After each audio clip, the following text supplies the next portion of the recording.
Kontrak habis, Ezra Walian jadi target utama Persija. Ketika bursa paruh musim 2025-2026 kian dekat, Persija tampak bergerak lebih cepat daripada rival lainnya. Rumor semakin menguat bahwa Macan Kemayoran siap mendatangkan nama besar untuk memperkuat lini depan. Persija Jakarta kembali menunjukkan keseriusannya dalam membidik rekrutan anyarnya jelang pembukaan bursa transfer paruh waktu musim 2025-2026. Target difokuskan pada pemain yang masa kontraknya segera habis. Dua di antaranya adalah Ricky Kambuaya dan Ezra Walian, sama-sama berstatus sebagai mantan Persib dan pernah menjadi motor serangan klub terkininya. Keduanya kembali masuk radar setelah tampil konsisten. Namun performa Ezra musim ini membuat situasi berbeda. Dari kedua sosok tersebut, Ezra Walian menjadi satu nama dengan peluang terbesar mengingat masa kontraknya dengan Persik akan habis pada akhir kompetisi mendatang. Ezra juga mengalami peningkatan signifikan dalam efektivitas menyerang.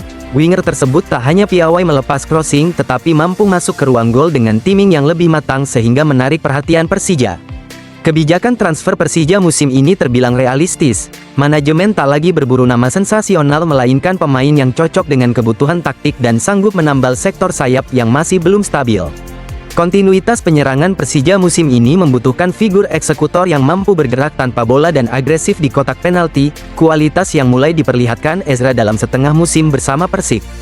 Selain itu, statusnya sebagai pemain bebas menjadikan langkah negosiasi lebih efisien. Persija dapat mengamankan tanda tangan tanpa melewati proses tebusan mahal yang kerap memperlambat aktivitas transfer klub ibu kota. Jika transfer ini terwujud, komposisi sayap Persija akan berubah total. Kehadiran Ezra memberi alternatif baru untuk memecah pertahanan lawan, terutama pada laga besar di GBK yang menuntut intensitas tinggi. Rumput JIS rusak terus, Erick Thohir buka suara. Rumput JIS kembali menjadi sorotan. Setiap gelaran pertandingan atau event besar, rumput Stadion Megah itu selalu rusak dan butuh waktu lama untuk pulih. Jackmania kembali mempertanyakan kelayakan venue andalan ibu kota. Menteri Pemuda dan Olahraga Republik Indonesia Erick Thohir buka suara mengenai permasalahan rumput lapangan JIS yang tidak kunjung usai. Sorotan ini dianggap penting karena JIS kerap dipakai untuk agenda level nasional. Salah satu hal yang sering menjadi masalah venue megah di Jakarta itu adalah rumput mudah rusak, karakter permukaan belum stabil sehingga saat intensitas permainan tinggi area lapangan cepat terkelupas. Erick Thohir mengatakan JIS sejatinya aset milik pemerintah Provinsi Jakarta sehingga ada mekanisme tersendiri dalam membenahinya.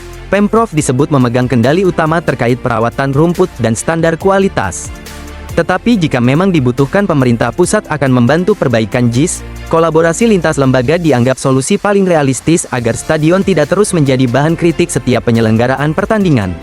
Nantinya permasalahan ini dapat dibahas bersama Gubernur Jakarta Pramono Anung dalam Indonesia Sports Summit 2025 yang digelar di Indonesia Arena pada 6 dan tanggal 7 Desember mendatang.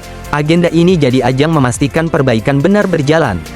Saya rasa JIS itu kan asetnya Pemda DKI. Insya Allah di Sports Summit itu nanti Gubernur Pak Pramono Anung akan hadir. Salah satunya menawarkan beberapa aset yang akan dikerjasamakan dengan pihak swasta, kata Erick Thohir. Kolaborasi swasta disebut dapat mempercepat penanganan tanpa menunggu birokrasi berkepanjangan. Itu bagian dari payung bersama yang kita lakukan. Jadi Pak Gubernur DKI mempunyai komitmen yang sama. Ya, kita Kemenpora mendukung tentunya, ujar Erick Thohir. Harapannya proses perawatan lapangan berjalan transparan. JIS kerap membutuhkan waktu lama untuk proses recovery lapangan usai menggelar suatu kegiatan termasuk sepak bola. Dengan adanya komitmen perbaikan, publik berharap rumput stadion akhirnya benar-benar layak untuk kompetisi tingkat tinggi.